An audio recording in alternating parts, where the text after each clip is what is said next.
वक्रतुंड महाकाय सूर्यकोटी समप्रभ निर्विघ्नं कुरु मे देव सर्वकार्येषु सर्वदा। श्रीकृष्ण गोविंद हरे मुरारे, हे नाथ नारायण वासुदेव। वसुदेवसुतं देवं कंसचाणूरमर्दनं देवकी परमानन्दं कृष्णं वन्दे जगद्गुरुं। कृष्णाय वासुदेवाय हरये परमात्मने प्रणतक्लेशनाशाय गोविन्दाय नमो नमः। मूकं करोति वाचालं पङ्गुं लङ्घयते गिरिं यत्कृपातमहं वन्दे परमानन्दमाधवम्। आकाशात् पतितं तोयं यथा गच्छति सागरं सर्वदेव नमस्कारं केशवं प्रतिगच्छति। या कुन्देन्दुतुषारहारधवला या शुभ्रवस्त्रावृता या वीणावरदण्डमण्डितकरा या श्वेतपद्मासना या ब्रह्माच्युतशङ्करप्रभृतिभिर्देवैः सदा वन्दिता सा मां पातु सरस्वती भगवती निःशेषजाड्यापहा। गुरुर्ब्रह्मा गुरुर्विष्णू गुरुर्देवो महेश्वरः गुरुः साक्षात् परब्रह्म तस्मै श्री गुरवे नमः। ओम नमो भगवते वासुदेवाय। ओम नमो भगवते वासुदेवाय। ओम नमो भगवते वासुदेवाय। नमस्कार. मागच्या भागापासून आपण रामचरित्राच्या कथा ऐकायला प्रारंभ केला आहे. दशरथाचा पूर्वजन्म मागच्या कथेत आपण पाहिला आहे. या दशरथ राजाला असा उल्लेख आहे की जवळजवळ 365 राण्या होत्या, पण कौसल्या, सुमित्रा आणि कैकेयी या त्याच्या मुख्य 3 राण्या होत्या. दशरथ आणि कौसल्याला फार पूर्वीच्या काळात एक मुलगी झाली होती, पण त्याने ती मुलगी अंग देशाचा राजा रोमपाद आणि त्याची पत्नी वर्षिणी, म्हणजे हे सगळे कौसल्याचा भाऊ आणि वहिनी होती, त्यांना ती मुलगी दत्तक दिली. आणि त्यानंतर त्यांना मूलबाळ झालेलं नाही. आणि राजाचं आता वय वाढत चाललं आहे, वृद्धावस्थेकडे चालला आहे राजा. आणि त्यामुळे तो दुःखी होता की आता आपल्या एवढ्या मोठ्या राज्याला वारस मिळणार नाही. आणि त्यांचे कुलगुरू वशिष्ठ होते. मग एक दिवस वशिष्ठांपुढे त्यांनी आपली ही मनातली सल बोलून दाखवली की आता मी वृद्ध होत चाललो आहे आणि राजाला अजूनही राज्याला वारस नाही आहे, तर मी काय करू, काय केलं पाहिजे. तर वशिष्ठ म्हणाले की तू पुत्र कामेष्टी यज्ञ कर आणि या यज्ञाने तुला 4 पुत्र होतील. मग दशरथ राजाने त्या यज्ञाची थोडी तयारी केली आणि पुत्र कामेष्टी यज्ञ सुरू झाला. सगळ्या तिन्ही राण्या महत्त्वाच्या मोठ्या मुख्य त्या पुढे बसल्या, त्या मागे बाकीचा सगळा परिवार बसला होता. आणि यज्ञकुंडातून स्वयं अग्निदेव प्रगट झालेले आहेत आणि त्यांच्या हातामध्ये एक सोन्याचं पात्र होतं. आणि अग्निदेव राजाला म्हणाले, हा प्रसाद तुझ्या राण्यांना देशील तर तुला दिव्य अशी संतती प्राप्त होईल, प्रत्यक्ष परमेश्वर त्यांच्या पोटी जन्माला येतील.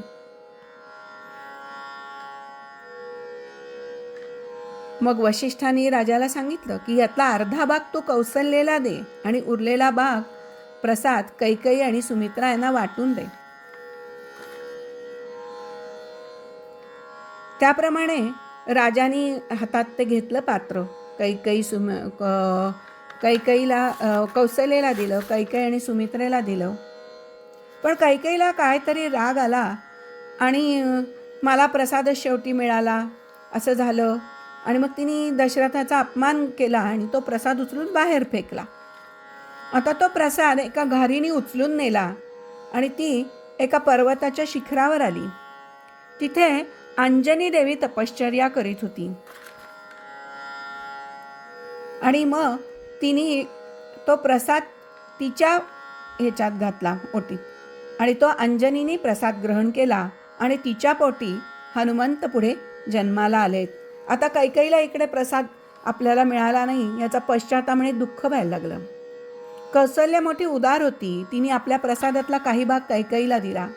सुमित्रेने पण आपल्या प्रसादातला काही भाग दिला आणि याप्रमाणे तिन्ही राण्यांनी तो प्रसाद ग्रहण केला. असं हे अयोध्येचं वैशिष्ट्य आहे. आपलं घर कसं पाहिजे तर अयोध्येसारखं, जिथे युद्ध नाही, क्लेश नाही, सगळे आपापसात एकमेकांवर प्रेम करतायत, अशी ही शरयू नदीच्या तीरावर वसलेली अयोध्या नगरी. आणि त्या नगरीचं असं वैशिष्ट्य होतं की सगळे एकमेकांना समजून घेत होते. तिन्ही राण्यांनी एकमेकांशी समजून घेऊन प्रसाद खाल्ला. आणि त्यांचा राजा दशरथ म्हणजे काय तर 10 इंद्रियरूपी घोड्यांना जो नियंत्रित करतो आणि शरीररूपी रथाला जो ईश्वराकडे घेऊन जातो, असा हा दशरथ राजा. आणि त्या दशरथ राजाच्या पोटी स्वतः भगवंत 4 पुत्ररूपाने पुढे जन्माला आलेले आहेत. 4ही हे विष्णूंचेच अंश आहेत.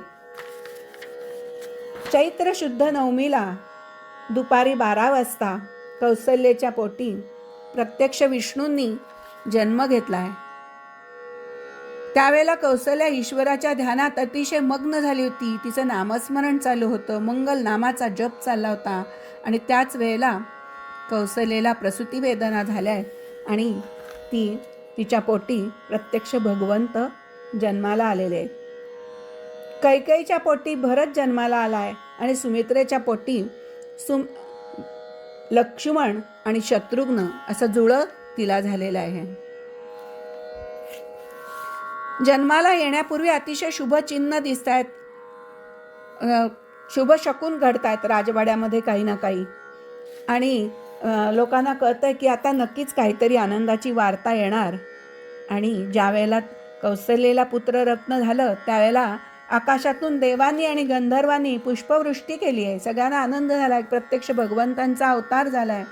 राम जन्म लाग सखी राम जन्मला, राम जन्म लाग सखी राम जन्म. दासी धावत आली आणि तिने सांगितलंय दशरथाला. दशरथ अंतःपुरात आलाय आणि रामाचं दर्शन घेतलंय. दर्शन घेताना देहभान विसरलाय. परमेश्वराचं ते बालरूप पाहून त्याला अतिशय आनंद झालेला आहे. देव गंधर्व सगळ्यांनी पुष्पवृष्टी केली आहे आकाशातून आणि ते पण सूक्ष्म रूप घेऊन भगवंताचं दर्शन घेण्यासाठी आले आहेत. रामजन्माने सगळ्यांनाच आनंद झाला आहे. रामलल्ल्याच्या दर्शनाने सूर्यनारायण आनंदित झाले, स्तिमित होऊन स्थिर झाले. त्याची गती थांबली आहे सूर्याची, पुढे सरकायला तयार नाही. तो आता सूर्याचा अस्त व्हायला तयार नाही. आता चंद्राला इकडे दुःख होतंय की आपण दर्शन घेऊ शकत नाही. ते म्हणतायत प्रभो या सूर्याला सांगा पुढे सरक, मला दर्शन मिळत नाही आहे आपलं. चंद्र रडायला लागला आहे आता. तेव्हा रामचंद्रांनी त्याला आश्वस्त केलं आहे की अरे मी जेव्हा पुढच्या युगामध्ये जन्माला येईन त्यावेळेला मी रात्रीच्या वेळेला जन्माला येईन आणि पहिल्यांदा सर्वप्रथम मी तुलाच दर्शन देईन. हे सगळं घडणार आहे आणि म्हणून यावेळेला जरी तुला दर्शन माझं लगेच झालं नाही तरी तू दुःखी होऊ नकोस. मी या जन्मात तुझं नाव माझ्या नावापुढे येईल, रामचंद्र म्हणून मला लोक ओळखतील, असं त्यांनी आश्वस्त केलं आहे चंद्राला. अशा प्रकारे असे दिव्य गुण कोणाकडे असतात, ज्या व्यक्तीत असतात तो व्यक्ती दुसरं तिसरं कोणी नाही तर परमात्माच आहे. अशा प्रकारे ही दिव्य बालकं जन्माला आली आहेत. लक्ष्मण विवेकाचं, भरत वैराग्याचं, शत्रुघ्न सद्विचारांचं भांडार आहे, तर रघुनाथ रामचंद्र हे मर्यादा पुरुषोत्तम सर्व सद्गुणांचंच भांडार आहे. अशा प्रकारे ही 4 बालकं जन्माला आली आणि हळूहळू आता मोठी व्हायला लागली आहेत. राजमहालात ती रांगायला लागली आहेत. त्यांच्या बोबड्या बोलांनी राजवाडे दुमदुम गेले आहे. आनंद सगळीकडे झाला आहे. आनंदाचे दिवस पुढे पुढे चालले आहेत. मुलं मोठी मोठी व्हायला लागली आहेत आता मुलं 8 वर्षाची झाली आहेत. चौघांचं मौंजी बंधन करायचं ठरलं आहे. गुरु वशिष्ठांनी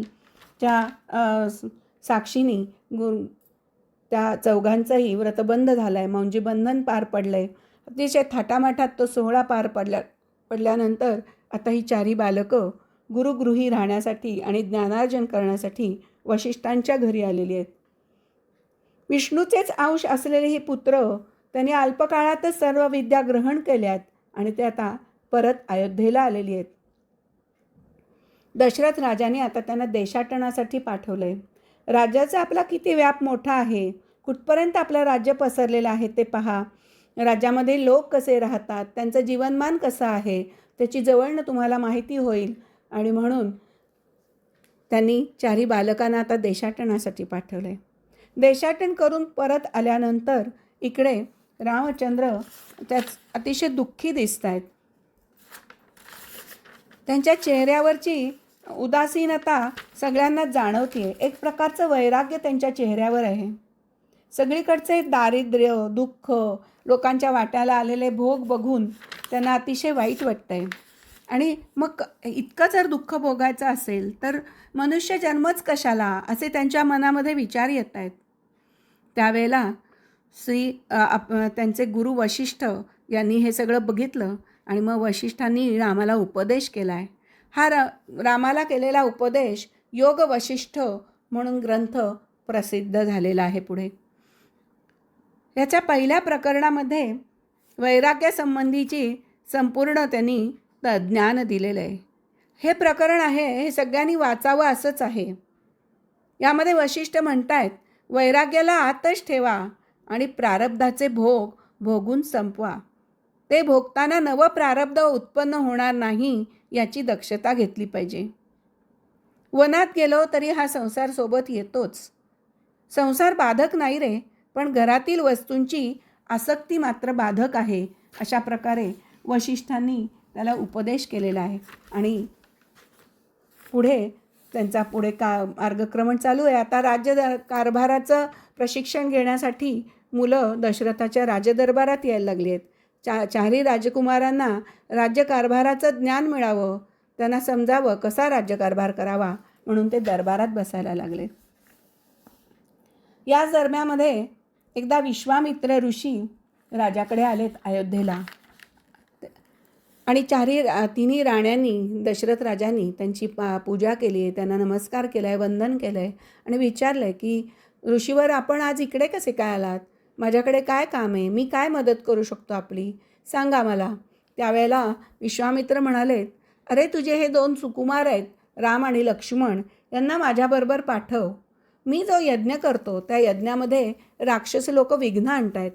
त्या माझ्या यज्ञाच्या यज्ञवेदीवर ते मांस आणि हाडं फेकून माझ्या यज्ञाचा विध्वंस करतायत. आणि मला त्यांच्याशी यज्ञ सुरू असताना त्यांच्याशी युद्ध करणं शक्य होत नाही. ते तसे शास्त्रानुसार युद्ध करणं बरोबर नाही. तरी तू मला माझ्या मदतीसाठी या 2 सुकुमारांना पाठव. तर म्हणले, अहो ते आत्ताशी 12, 13, 15 वर्षाची माझी मुलं, कसं काय मी त्यांना पाठवू. मी तुम्हाला माझ्या राज्याचं सैन्य देतो, ते तुमच्या यज्ञाचं रक्षण करतील. त्यावेळेला विश्वामित्र म्हणाले, मला तुझे सैनिक नको. मग म्हणले, दशरथ राजा म्हणाले, मग मी स्वतः येतो, तुमचा यज्ञ संपन्न होईपर्यंत मी यज्ञाचं रक्षण करीन.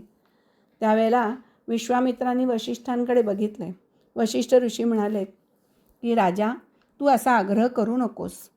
ज्या अर्थी विश्वामित्र इथे त्यांना विश्वामित्रांनी तुझ्याकडे राजकुमारांची मागणी केली आहे, त्या अर्थी विश्वामित्रांना त्यांना काही विद्या शिकवायच्या असतील, त्यांना काही शस्त्रास्त्र द्यायची असतील, तर तू या राजकुमारांना विश्वामित्रांबरोबर पाठव. मग त्यावेळेला दशरथ राजा म्हणतो, बरं ठीक आहे, पण मी माझ्या राण्यांना विचारल्याशिवाय कसं काय त्या मुलांना पाठवू. मग झालं, त्या मुलांच्या मातांना विचारण्यात येतं. त्यावेळेला वशिष्ठ ऋषी म्हणालेत की अहो राजमातांनो, या मुलांचा आता विवाह योग लवकर जुळून येतो आहे आणि सगळं पुढे काही कुशल मंगल होणार आहे. तर या राजकुमारांना विश्वामित्रांबरोबर पाठवलं तर हा योग लवकर जुळून येईल. तुम्हाला असं वाटत नाही का मुलांचे विवाह करावे. आता राण्या काय म्हणणार? ती काय म्हणल्या, आम्हाला आमची तयारी म्हणे, जाऊ देत मुलांना त्यांच्याबरोबर. आणि असं करून सगळ्यांनी मिळून आता राम आणि लक्ष्मण यांना बोलावणं धाडलं आहे आणि मुलं निघाली आहेत. कौसल्या विश्वामित्रांना थोडीशी दुःखाने म्हणते, माझ्या रामाला लोणी खडी साखर द्या हो, नाहीतर तो अशक्त होईल. विश्वामित्र हसलेत आणि मुलांना घेऊन बाहेर चाललेत. रथ पाठवत होते. दशरथ राजा म्हणाले, रथातून जा. ते म्हणले, नाही, जर माझ्याबरोबर मुलांना यायचं असेल तर त्यांना तपस्वी वेशातच यावं लागेल. आणि तपस्वी वेश धारण करून विश्वामित्रांबरोबर राम लक्ष्मण अनवाणी पायी चाललेले आहेत. विश्वामित्र म्हणजे साऱ्या विश्वाचा मित्र. विश्वस्य मित्र हा सहा विश्वामित्र हा, असा पाणिनी यांनी विश्वामित्रांच्या शब्दात विश्वामित्र या शब्दाचा अर्थ दिलेला आहे. विश्वामित्र म्हणजे काय? साऱ्या विश्वाचे मित्र. विश्वस्य मित्र हा सहा विश्वामित्र हा. विश्व ज्याचा मित्र आहे तोच विश्वामित्र. जगाचा मित्र आहे हा जीव. पुढे विश्वामित्र पुढे गेल्यानंतर वनामध्ये जेव्हा त्यांचा प्रवेश सुरू होतोय त्यावेळेला विश्वामित्र अनेक कथा त्यांना सांगतायत आणि वेगवेगळ्या प्रकारे युद्ध प्रशिक्षण ते बोलून देत आहेत तोंडी. त्यांनी मग रामलक्ष्मणाला बला आणि अतिबला या विद्या दिल्या आहेत आणि त्या योगे त्यांना तहान भूक ही लागतच नव्हती. अशा प्रकारे वनातून मार्गक्रमण करत असताना मोठा हाडांचा ढीग दिसला. त्यावेळेला रामचंद्रांनी विचारले की हा ढीग कसा काय म्हणे, एवढी हाडांचा ढीग कसं काय? मग त्यावेळेला विश्वामित्रांनी सांगितले की अरे म्हणून तर तुम्हाला इथे आणलं आहे हे दाखवण्यासाठी की ही त्राटिका जी राक्षसीण आहे ती सगळ्या लोकांना त्रास देते. तिने खाल्लेल्या माणसांच्या हाडांचे ढीग आहेत म्हणे हे. तिच्याबरोबर तिचा मुलगा सुबाहू आहे, मारीच आहे, हे सगळे मिळून माझ्या यज्ञाचा विध्वंस करतात. आणि असं ते त्राटिकेचं वर्णन करत असताना त्राटिका समोरून येताना दिसते. विश्वामित्र म्हणतायत, बघ ती प्रत्यक्षात इथे आलीस,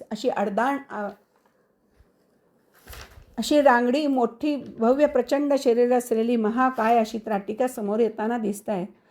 त्याच्यावर राम म्हणतात, पण स्त्री अवध्य असते ऋषीवर, मी ह्या स्त्रीचा वध कसा करणार? त्यावेळेला विश्वामित्रांनी तिला सांगितलं आहे की जी स्त्री मानवजातीची हानी करते, जी अकल्याण करणारी आहे, तिचा वध करायस शास्त्रानुसार कोणतीही हरकत नाही. कुठलाही विचार करू नको, सोड बाण तिच्यावर आणि कर तिचा वध म्हणले पटकन. अशा प्रकारे विश्वामित्रांनी रामाला आज्ञा केली आणि मग रामाने धनुष्याला बाण लावला आहे आणि त्राटिकेचा वध केला आहे. मोठी गर्जना करत तिचं ते धूळ शरीर जमिनीवर कोसळलेलं आहे. आता पुढे मार्गक्रमण करत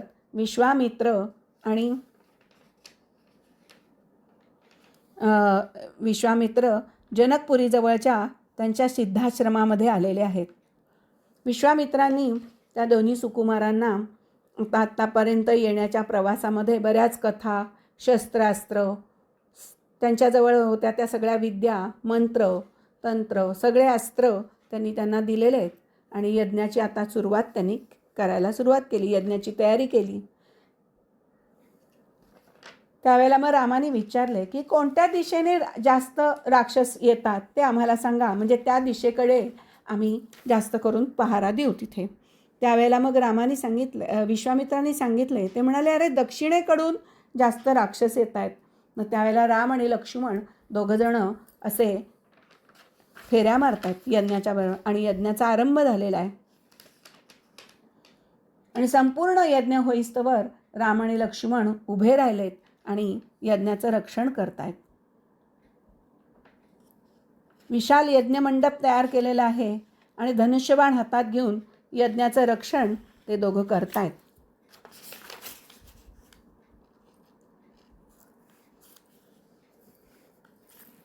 अशा प्रकारे यज्ञ निर्विघ्नपणे पार पडलाय. यज्ञ पार पडल्यानंतर आता राम आणि लक्ष्मण म्हणालेत की आता आम्ही परत जायला निघतो. त्यावेळेला विश्वामित्र म्हणालेत, अरे रामा थांब, मला जनकपुराहून सीतेच्या स्वयंवराचं निमंत्रण आलेलं आहे.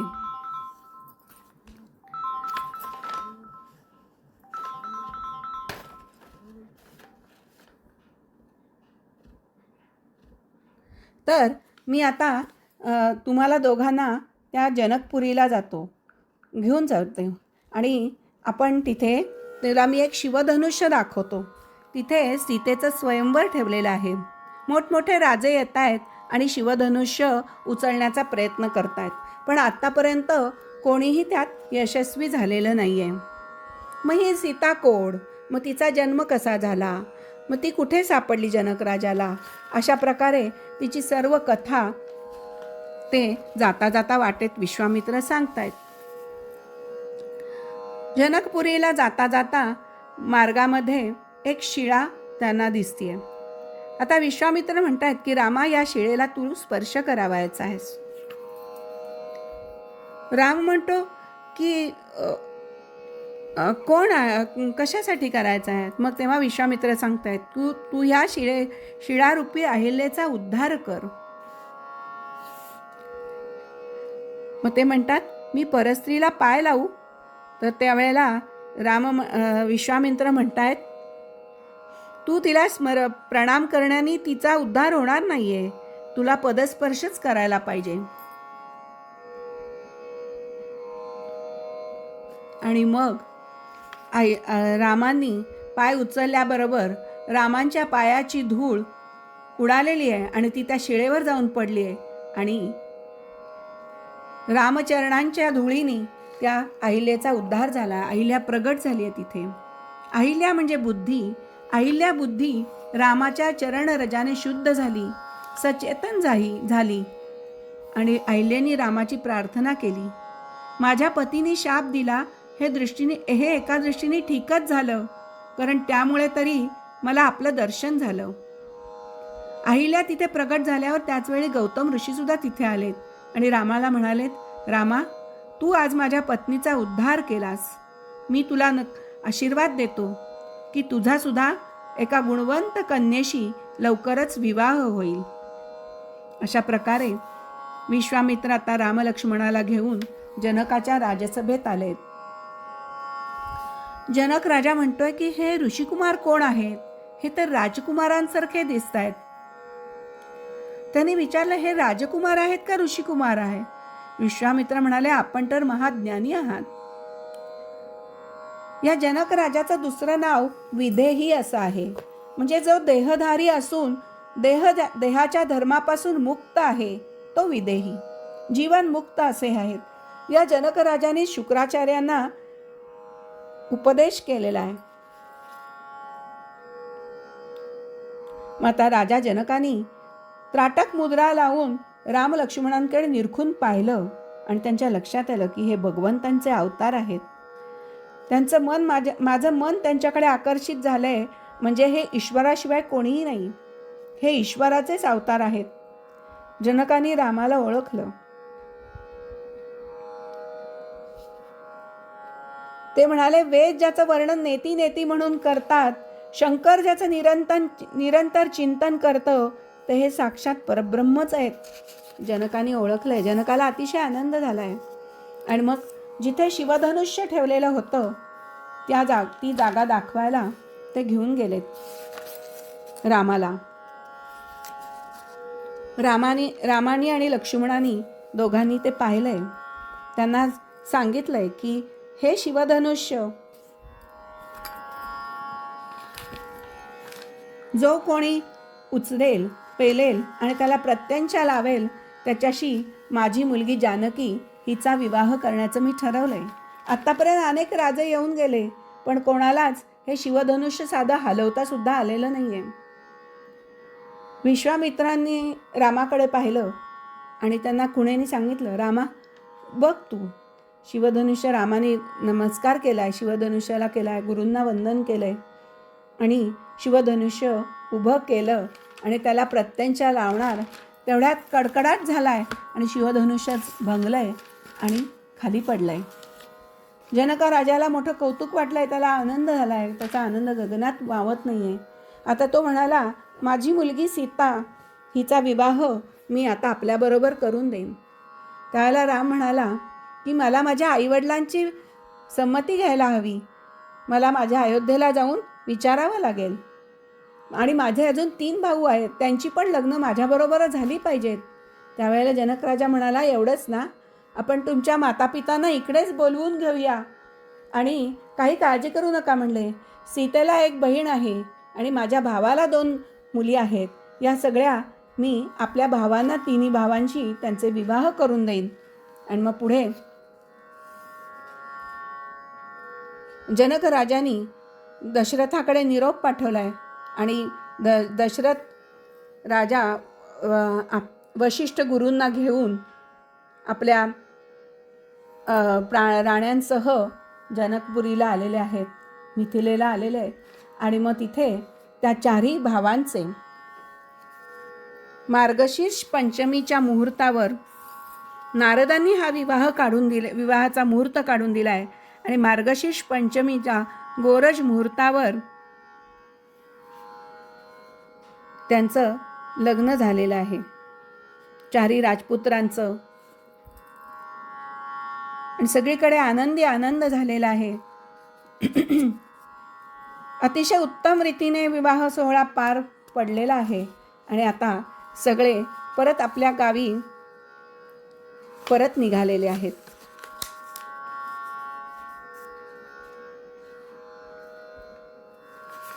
परत वाटेत येताना परशुराम भेटलेले आहेत रामाला. आणि परशुरामांना कळलंय की हे शिवधनुष्य यांनी मोडलंय. त्यांनी विचारलं की खरंच तू तर एवढा कोळा राजकुमार दिसतोस, मला नाही वाटत तुला जमलं असेल शिवधनुष्य मोडायला. तू खरंच शिवधनुष्य मोडलं?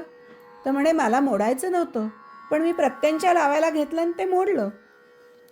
तर परशुराम म्हणाला, हो, मग हे माझ्याकडे शारंग नावाचं धनुष्य आहे, तू हे धरून दाखव मला आणि याला प्रत्यंच्या लाव, बाण लाव त्याला. त्याबरोबर रामानी ते शारंग धनुष्य हातात घेतलं आणि त्याला बाण लावला. त्यावेळेला परशुरामांना कळलंय की ही दोन्ही धनुष्य फक्त विष्णूच हातात धरू शकतात आणि हे फक्त विष्णूकडनंच होणारं कार्य आहे. तर हा दुसरा तिसरा कोणी नसून हे विष्णूंचंच रूप आहे. म्हणून परशुरामांनी रामाला नमस्कार केला आहे. परशुरामसुद्धा विष्णूंचा अवतार आहे, पर एका अवताराने दुसऱ्या विष्णूंच्या अवताराला नमस्कार केलेला आहे. तर त्याने म्हणाले की मी आपल्याला ओळखलं नाही, नमस्कार करतो. त्यावेळेला मग रामाने सांगितलं आहे, तुम्ही तर मला आता बाण लावायला सांगितलं आहे धनुष्याला,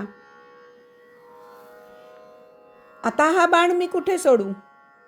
मी तुमची गती या बाणाने रोधित करू का तुमच्यासाठी स्वर्गाची दारं बंद करू? तर ते परशुराम म्हणाले, माझी गती काही तू रोखू नको, मला सगळीकडे भ्रमण करावं लागतं, तू त्यापेक्षा माझी स्वर्गाची दारं बंद करून टाक. अशा प्रकारे मग रामाने तिथे बाण सोडलेला आहे आणि स्वर्गाची दारं परशुरामांसाठी बंद केली आहेत. अशा प्रकारे परशुरामांचं गर्वहरण रामाने वाटेमध्ये केलं आहे. आणि आता ते सगळेजण वाजत गाजत वरात आता अयोध्येला परतली आहे. 4ही राण्यांनी मोठ्या उत्साह आणि आनंदभराने या 4ही छोट्या राण्यांचं स्वागत केलं आहे राजमातांनी सगळ्या. आणि अयोध्येमध्ये आता सगळीकडे आनंद चालू आहे. आनंदाचे दिवस लवकर निघून जातात. रामचंद्र आता 27 वर्षाचे झालेत आणि सीतामाई 18 वर्षांची झाली आहे. एक दिवस राजमुकुट परिधान करता करता दशरथ राजाला वाटलं की अरे, आता आपण वृद्ध होत चाललो आहेत, आता आपल्याकडून हा राज्यकारभाराचं हे भार काही पेलणं अवघड होत चाललं आहे. तर आता आपण लवकरच रामाला राज्याभिषेक करावा आणि आपण यातून मुक्त व्हावं. त्यावेळेला भरत आणि शत्रुघ्न कैकेयीच्या माहेरी म्हणजे भरताच्या मामाकडे आजोळी गेलेले होते राहण्यासाठी. ज्यावेळेला ह्याच्या मनात आलं दशरथांच्या, त्यावेळेलाही शत्रुघ्न नव्हते राजवाड्यात, पण त्यांनी वशिष्ठांजवळ आपला हा विचार बोलून दाखवला. ते म्हणाले, वशिष्ठांना म्हणाले, महाराज, हे गुरुवर, मला एक चांगला शुभमुहूर्त काढून द्या, मला रामाला राज्याभिषेक करायचा आहे. वशिष्ठांनी आता विचार केलाय की आजचाच मुहूर्त सांगावा. त्यांना माहीत होतं की रामाला राज्याभिषेक आत्ता होऊ शकणार नाही. मग त्यांनी सांगितलं, राम ज्या दिवशी आणि ज्यावेळी राजपद ग्रहण करेल तोच मुहूर्त हा श्रेष्ठ मुहूर्त आहे. आपण कधीही करा राज्याभिषेक. वशिष्ठांच्या बोलण्यातला गूढ अर्थ काही दशरथ राजाच्या लक्षात आला नाही. त्याला अतिशय आनंद झाला होता रामाला राज्याभिषेक करायचा. त्याने दुसऱ्याच दिवशी राज्याभिषेक करण्याची तयारी केली. मंत्री सुमंतला सगळे आदेश दिले. त्याप्रमाणे सुमंताने ताबडतोब तयारी केली. आता तो म्हणतोय, मुनिराज आपण श्रीरामांना ही वार्ता कळवूया. मग वशिष्ठ मुनी रामचंद्रांकडे आलेले आहेत आणि त्यांनी सांगितलंय की रामा, उद्या तुला राज्याभिषेक करायचा आहे. त्याच वेळेला लक्ष्मण रामाला भेटण्यासाठी तिथे आलेला होता. लक्ष्मणांना ही बातमी कळली. त्यांनाही अतिशय आनंद झालेला आहे. त्यालाही स्वतः राजा होण्याची इच्छा नव्हतीच. राम म्हणतायत की चारही भावांना राज्याभिषेक केला पाहिजे, मला एकट्यालाच का? त्यावर वशिष्ठ हसलेत. ते म्हणालेत, अरे रामा, जो वडील बंधू असतो त्यालाच राजा म्हणून बनवलं जातं, राजा म्हणून राज्याभिषेक केला जातो. आता राज्याभिषेकाची तयारी जोरदार चालू झाली. सगळं नगर सुशोभित केलंय. सगळीकडे निरोप पाठवतायत. दशरथ राजाला अतिशय आनंद झालाय. त्या दशरथ राजाच्या कारकिर्दीत एक अखेरची राजसभा वशिष्ठांच्या आज्ञेनुसार त्यांनी भरवली आहे. सूर्यवंशींचं हे पवित्र सिंहासन उद्यापासून रामाला मिळणार आहे. या सिंहासनावर कधी रघु, कधी भगीरथ, कधी दिलीप असे राजे विराजमान झाले होते. त्या राजसिंहासनाला दशरथाने प्रणाम केलाय आणि म्हणालाय, आजपर्यंत मी तुमच्या छत्राखाली होतो. उद्या माझा राम या गादीवर बसणार आहे. त्याचंही आपण रक्षण करा. रामराज्याच्या अभिषेकाची अशी वार्ता सगळीकडे पसरल्यामुळे सगळीकडे आनंद भरलाय. सगळी गाणे म्हणतायत, तयारी करतायत. कोणी फुलांच्या माळा करतंय, कोणी सुगंधी अत्तरांचे सडे घालतंय. अशा प्रकारे सगळीकडे दुमदुमलंय वातावरण. देवांना मात्र इकडे दुःख झालंय. उद्या रामाला राज्यपद ग्रहण केलं तर रावणाचा कोण नाश करणार? देवांनी विघ्नेश्वरी देवीला बोलवलंय. देवी प्रगट झाली. देवी विघ्नेश्वरीला सांगितले, देवी अयोध्येत जाऊन रामाच्या राज्याभिषेकात एखादं विघ्न उत्पन्न कर. इकडे दशरथ राजाच्या पूर्ण सुखाला काळाची नजर लागली. काळाने माता विघ्नेश्वरी देवीमध्ये प्रवेश केला. आता विघ्नेश्वरी देवी म्हणाली, आता मी कोणाच्या शरीरात प्रवेश करू? विचार करता करता देवीला मंथरेची आठवण झाली. ही मंथरा कैकई देशातली होती आणि म्हणून विघ्नेश्वरीने मंथरेमध्ये प्रवेश केला. कुठल्या उत्सवाची तयारी असे मंथरा खाली अयोध्या नगरीमध्ये फिरत होती आणि ती म्हणली, कोणत्या उत्सवाची तयारी आहे? त्यावर एका कौशल्याच्या दासीने सांगितलं, काय ग, तुला अजून शुभवार्ता कळली नाही? उद्या राजकुमार रामचंद्रांचा अभिषेक आहे, राज्याभिषेक आहे. आता हळूहळू त्या मंथरेवर विघ्नेश्वरी देवीचा अंमल वाढायला लागला. ती रागाने मत्सराने कैकेयीजवळ परत आली आणि जोरजोराने रडायला लागली. कैकेयीने विचारलं, अगं तू का रडतीयस? राम तर कुशल आहे ना? त्यावेळेला मंथरा म्हणाली, राम नसायला काय झालं कुशल? ते तर आनंदात आहेत. उद्या त्यांचा राज्याभिषेक होणार आहे. मग कैकेयी म्हणाली, अगं मंथरे, तू मूर्ख आहेस का? सूर्यवंशांची हीच परंपरा आहे की ज्येष्ठ पुत्रांनी राज्य सांभाळायचं. आणि हे बघ, कौशल्यापेक्षा सुद्धा माझ्यावरच रामाचं जास्त प्रेम आहे बरं. त्यावेळेला मंथरा तिला म्हणतीये की अगं तू अजून भोळी ती भोळीस, तुला काही कळत नाही म्हणे. मंथरा इथे विशोक्तीच आहे. राम राजा झाल्यावर तुला कोणी विचारणार तरी आहे का? लक्ष्मणाला तरी मंत्रिपद मिळेल, पण भरताला कारावास होईल आणि तुला कौशल्याची दासी व्हावं लागेल. तुझं राणीपद निघून जाईल. आता कैकेयीने तिला सांत्वन करण्यासाठी स्पर्श केला आणि तिच्या मनात सुद्धा मंथरेसारखं मत्सर निर्माण झाला आणि ती पण रागाने चिडली. मंथरा म्हणाली, अजूनही डाव तुझ्या हातात आहे. तुला अजून राजाकडून 2 वर मागायचे आहेत. आजच तू ते मागून घे. म्हणजे काय करू ग मी? त्यावेळा मंथरा म्हणाली, एका वराने भरताला राजपद मागून घे आणि दुसऱ्या वराने रामाला 14 वर्ष वनवास माग. सगळी वस्त्रभूषणं काढून टाक. क्रोधागारात जाऊन बस. कशाला अशी बसलीयस? निघ इथून. कैकेयी खरोखरच फार भोळी होती. तिला मंथरेचा कुसंग लागला आणि ती बिघडली. तिची मती भ्रष्ट झाली. आता ती क्रोधागारात जाऊन बसली. इकडे दशरथ राज्याभिषेकाच्या तयारीने अतिशय आनंदित झालाय आणि पहिल्यांदा ही वार्ता कैकेयीला सांगावी म्हणून कैकेयीच्या महालामध्ये आलाय. आणि राणी कुठे म्हणून विचारल्यावर मंथरेनी सांगितलं, क्रोधागारात जाऊन बसले. त्यावेळेला तो तिथे गेलाय. तो म्हणाला, अगं मी तुला एक मोठी आनंदाची वार्ता सांगायला आलोय. तर तो म्हणाला, ती म्हणाली, मला नकोय ती वार्ता बिरता, आधी मला तुमच्याशी काही बोलायचंय. तो म्हणाला, ठीक आहे, आज मी खूप आनंदात आहे. तुला काय म्हणायचे ते बोल म्हणे. पण हे सगळं तुझं हे वस्त्रालंकार जे काढून बसली आहे ते तुझं सगळं रूप बदलून टाक. चांगले चांगले अलंकार घाल आणि नेहमीसारखी आनंदित होऊन ये. कैकेयीने राजाचं म्हणणं मान्य केलंय आणि सगळे अलंकार घालून आली ती. पण म्हणते, बघा मी जे मागेन ते तुम्ही देणार का? तो म्हणाला, अगं हो, तू काय म्हणशील ते मी देईन. त्यावेळेला कैकेयी म्हणाली, तुम्हाला आठवतं का की तुम्ही मला 2 वर दिलेले आहेत.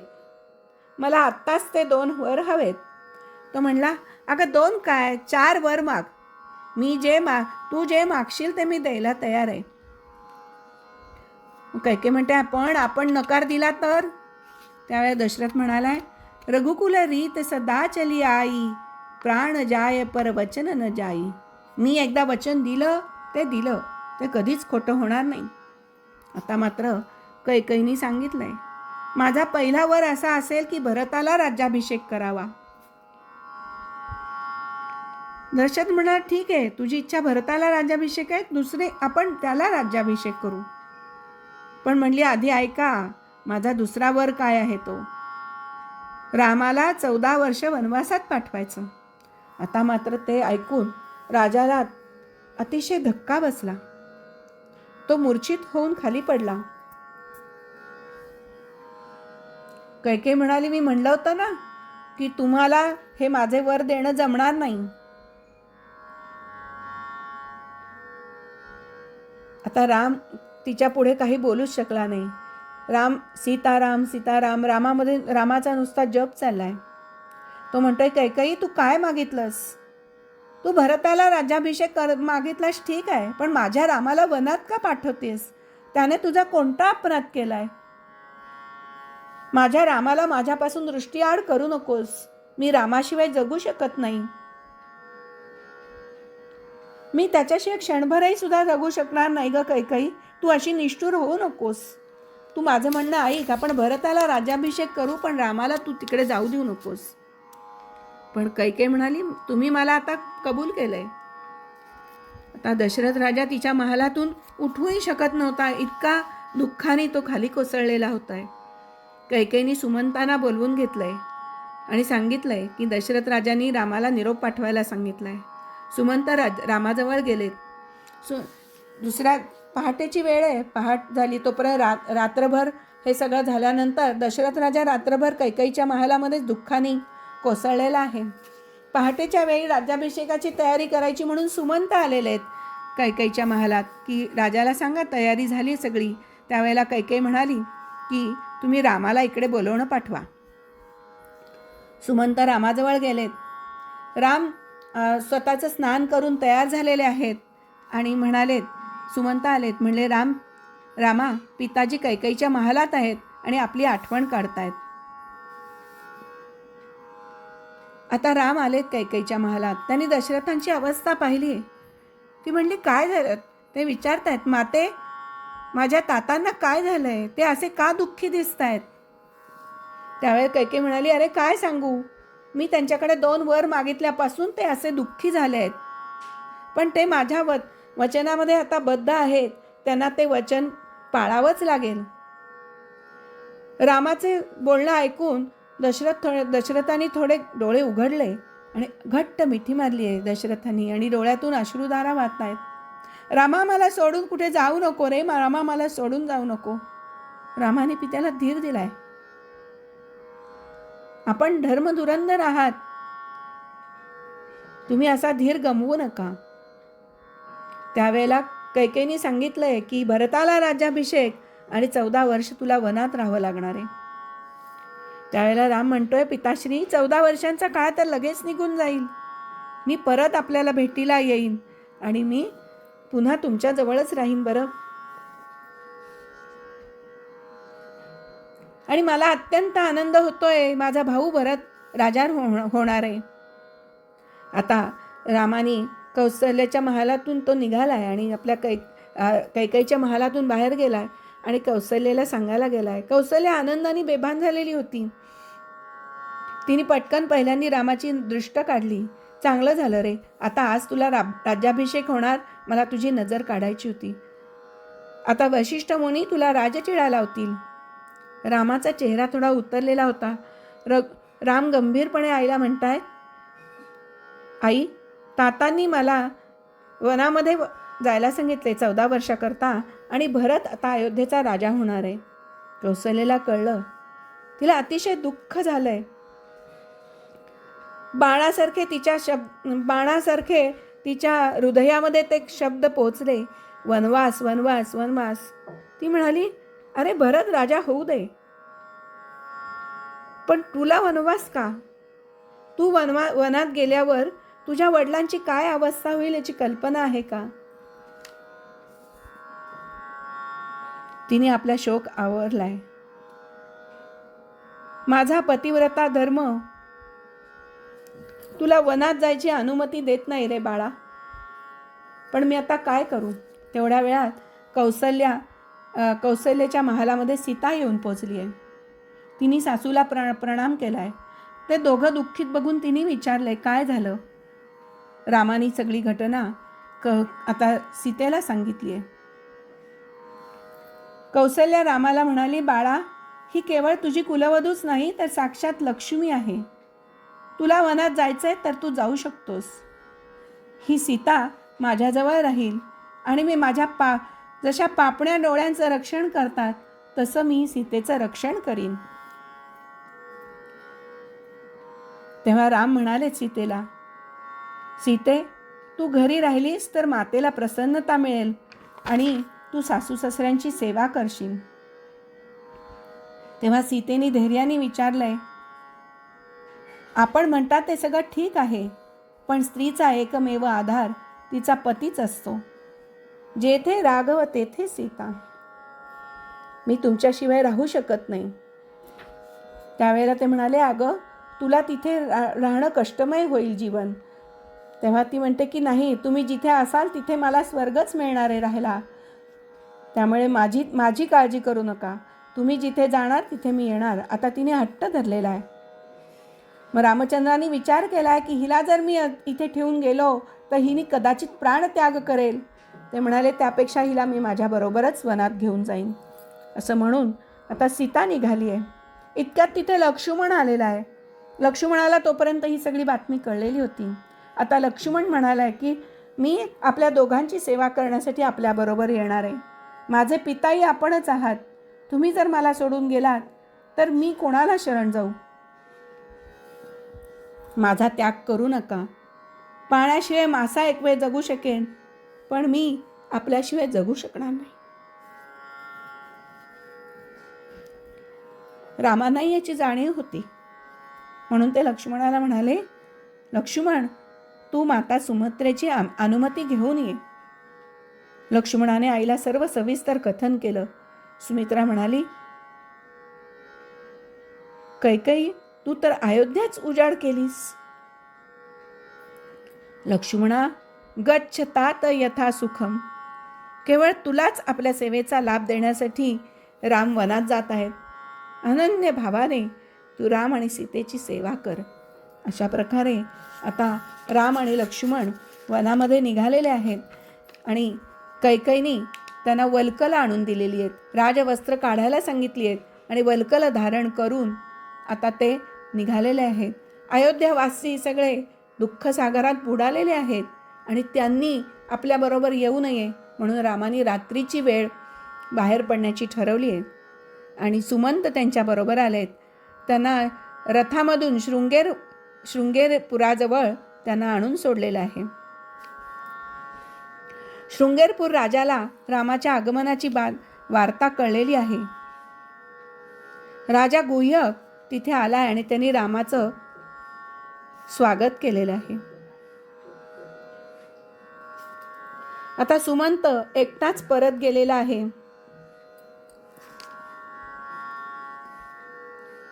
आणि राम गंगेच्या तीरावर आलेले आहेत. तीरावर केवटाला म्हणजे नावाड्याला ते सांगतायत, तू आम्हाला गंगेच्या पार घेऊन जाशील का? तो म्हणाला, तुम्ही माझ्या नौकेत बसून माझी नौका पावन करा. तुम्ही मला विचारताय काय? तुम्ही बसा माझ्या नौकेत आणि मला आधी प्रथम आपले पाय धुवायची अनुमती द्या. आणि केवटाने त्यांना साष्टांग प्रणाम केलाय आणि त्यांना नौकेपार दिलेला आहे. आता रामाला वाटते की या केवटाला मी काय देऊ, ह्याने मला एवढ्या नदी पार करून दिले. मग माझ्याजवळ तर काही नाही, पण सीतेच्या हातात अंगठी होती, ती अंगठी तिने रामाला दिली, तुम्ही ती केवटाला द्या. त्यावेळेला केवटा म्हणाला की मी तुला ही बक्षीस म्हणून देतोय. त्यावेळेला केवट म्हणालाय, आजची वेळ प्रसाद घेण्याची नाही आहे प्रभू. 14 वर्षांची समाप्ती होईल तेव्हा तुम्ही परत इथे याल, तेव्हा मी तुम्हाला अयोध्येला परत पोहोचवण्यासाठी येईन आणि तुमचा राज्याभिषेक होईल, त्यावेळेलाच मी तुमच्याकडून तो प्रसाद घेईन. अशा प्रकारे त्यांना तिथे गंगा नदी पार करून केवट त्यांना प्रणाम करून पुढे गेलेले आहेत. आता यापुढे त्यांच्या वनवासाची कथा जी आहे ती आपल्याला बघायची आहे. हे रामायण आपण एका श्लोकामध्ये सुद्धा पुढचं रामायण सांगू शकतो आणि ते एक श्लोकी रामायण एकनाथांनी रचलेलं आहे. अदौ राम तपोवनाभिगमनं हत्वा मृगं कांचनं वैदेही हरणं जटायुमरणं सुग्रीव संभाषणं वाली निर्दलनं समुद्रतरणं लंकापुरी दाहनं पश्चाद रावण कुंभकर्ण हननं एतद्धि रामायणं. आता असं एक श्लोकात सगळ्या कथा सांगितलेलं रामायण आपण पुढील भागात बघूया. तोपर्यंत नमस्कार. ओम नमो भगवते वासुदेवाय. ओम नमो भगवते वासुदेवाय. ओम नमो भगवते वासुदेवाय.